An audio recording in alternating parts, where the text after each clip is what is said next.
Hey guys, this has been a requested video. I teach tax, most of you know that, and a lot of students wanted to know what are the major things that have changed for this financial year. Thankfully, income tax is relatively similar. The personal allowances, the bans, all of those things are very, very similar. Most of the rates with regards to income tax are pretty much the same.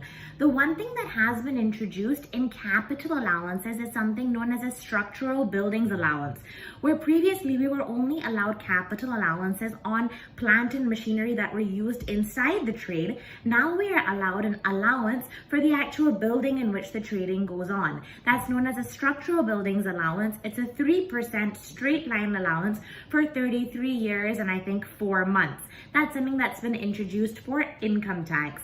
VAT and corporation tax, I do believe, have stayed exactly the same. Nothing overly new there. There's a certain digital aspect of VAT in terms of how we have to submit a return now, but a very small thing.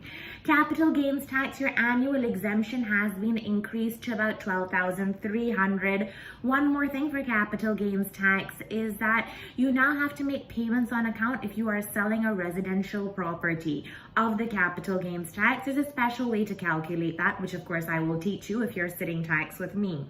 And the third thing with regards to capital gains tax is that previously, if you were not UK resident, you sold residential property located in the UK, you were taxed in the UK. Now, if you're not UK resident and you're selling non-residential property located in the UK, you are also taxed in the UK. So any land and buildings being sold in the UK, whether you are UK resident or not, you are going to pay UK capital gains tax on.